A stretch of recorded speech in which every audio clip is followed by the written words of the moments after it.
Well, they say never judge a book by its cover. But what about an athlete by their body? Is that even something we should be allowed to talk about? Let's discuss. Welcome back to the channel. Today I wanted to speak about CrossFit athletes' bodies. Or more accurately, whether or not we should be allowed to speak about CrossFit athletes' bodies. Now, this is a thought that was sparked after listening to Haley Adams speaking with John Woolley and Nikki Brazier on the Kettlebells and Cocktails podcast. And in preparation for this video, I reached out to some people that need to speak about athletes and their performance in a more professional setting. So I'd like to take this opportunity to thank Brian Friend, Tommy Marquez, Chase Ingram, and Bill Grunner, who all got back to me when I reached out to ask just a few questions about how they viewed this topic. So let's start by just taking a look at a little clip from the Kettlebells and Cocktails podcast. That's another thing, is people just always have something to say about how you look. Like, always. Let's not comment on people's bodies. Like, it's none of your business.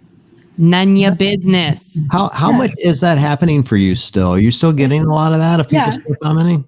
Yeah, all the time. It's like, she needs to gain weight. She's too small. She's the only clean one. This, that. You know, it's again, it's part of it. But I'm like, you don't know, like, the situation. So let's just be nice and be like, oh, she's doing great. You know? Also, like, it's not part of it. That's what needs to change. Yeah, like, that's true. Total baseline of like, it just comes with the territory, or like you put yourself out there, so you should be happy to be exposed to whatever. And it's like, no, like, how about we change the actual society of everyone who's like, well, if you put yourself out there, you might as well be open to how about like saying shitty things to people on the internet or in real life about their bodies or about anything is not okay, no matter what. Yeah, it's like.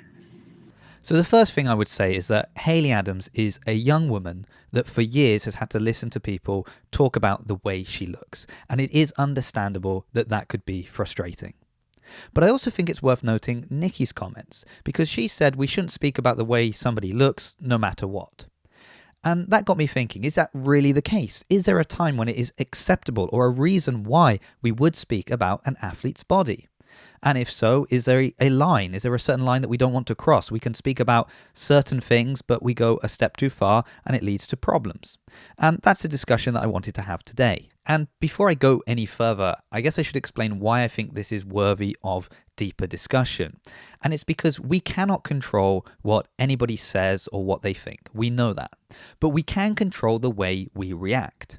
And if we decide across the board that it's unacceptable to speak about an athlete's body, well then potentially we could find ourselves in that situation where people are calling for those that provide color commentary to be cancelled or fired because they've dared to comment on a person's body. And if we think that that's a step too far and that kind of thing would never happen, just remember what happened to Chase Ingram at the semi-finals, where people were trying to have him fired and cancelled because they didn't like the things he was saying on the live feed. And if you don't know what I'm talking about, I actually made a video about that earlier in the year. Now, you might have noticed that I've kind of made the leap to those that are providing commentary or statistics predicting how an athlete will do. And that's because that's where I feel the discussion needs to be opened up a little further. And that's why I reached out to Brian and Tommy, Bill and Chase, basically asking them the same question. And that was whether or not an athlete's body is worth discussion, whether that is a valuable metric when predicting how they will perform in certain events. And I want to say that I really appreciated that all of them got back to me, and actually the comments that they shared were pretty similar across the board. And first, I guess we should make the distinction when we're talking about commenting on somebody's body. Their hair color, whether or not we find them attractive, that is not a metric that has any relevance to how they will perform in a CrossFit event. So we are not saying that people can just say whatever they want about this person because they're an athlete and therefore we're free to comment on their body. But the way we're looking at it is that their body is the machine that they are using for the CrossFit events. For example, here are two cars and here's a racetrack.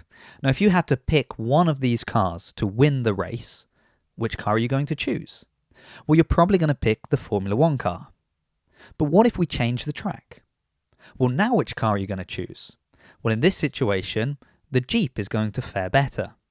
Now, of course, here we're talking about inanimate objects, and we do have to be more sensitive when we are speaking about people that have feelings. But that being said, here are two athletes, Haley Adams, Danny Spiegel. Now, if you had to pick which one would win the max sandbag lift, and which one of them was going to win a biking event, well, even if you didn't watch the games this year, I'm sure you could pick the winners. And while it was no surprise that Danny Spiegel won the sandbag event, what was a surprise was the performance of Jacqueline Dahlstrom. She came second in that event. Now, why was that a surprise? Because she is a smaller, lighter athlete. Now, if you go back and watch the event, after her final successful lift, and even after the lift she fails, the camera pans to Tia-Clair Toomey, to Cara Saunders. We see that they are in awe. They found it incredible that she was able to do this. Now, whether or not athletes admit to it or not, that is in itself a judgment on the body of the other athlete. They were impressed that a smaller, lighter athlete was able to handle such a heavy sandbag. And when we start looking at the semi-finals and the CrossFit Games, everyone is incredibly fit. So body type serves to differentiate the different athletes that we have on the field. It is a metric we can use to anticipate and predict how someone will do. For example, let's take a look at the Granite Games. There we had Matt DeLugos and we had Colton Mertens. So basically the tallest and shortest athletes in the field. So of course, Matt was going to have advantages and disadvantages in some events due to his height, and Colton Mertens was probably going to have the opposite advantages and disadvantages to Matt. So it's reasonable that we speak about their body type. Now, I have also heard it said that we tend to only comment on the women's bodies. Or, we'll talk about Colton being short and Matt being tall, but we don't generally talk about the male athletes being heavier or lighter, having gained or lost weight. And I would say that actually that's not true. For example, Noah Olsen has competed many years at the CrossFit Games, and we often comment on whether or not he's looking a little bigger than the previous year or a little smaller. He's competed at a variety of sizes and even reflected on whether or not he felt better or worse for being a little heavier or a little lighter. Or what about Roman Krennikov? When he showed up in Dubai, the athletes were commenting that he looked noticeably bigger and heavier. And that meant that pundits would start speaking about whether or not this was going to affect his gymnastics, for example. And then when we started to see him knocking out huge sets on the rig, well, that was impressive that he was still able to have those gymnastic skills despite having put on considerable size. So would you agree that body types or body size are a valuable metric when we're starting to look at how an athlete will perform in a certain type of event? Now, at this point, we might say, yeah, you know what, you're right. Those that are looking at CrossFit in a professional capacity, they should be allowed to comment on the athletes' bodies as a metric to see how they will perform. But it's those armchair quarterbacks, those that don't have the fitness to back up what they say. They shouldn't be allowed to comment on these people's bodies. Well, if that's a line of reasoning we want to go down, we might as well close lawn chair leaderboarding and fantasy fitnessing right now, because what we're saying is that the Gen Pop CrossFitter isn't allowed to talk about a valuable metric to determine how an athlete will do in an event. Now, of course, that being said, I can understand the concern. Are we opening a door that just allows anybody to say whatever they want about athletes?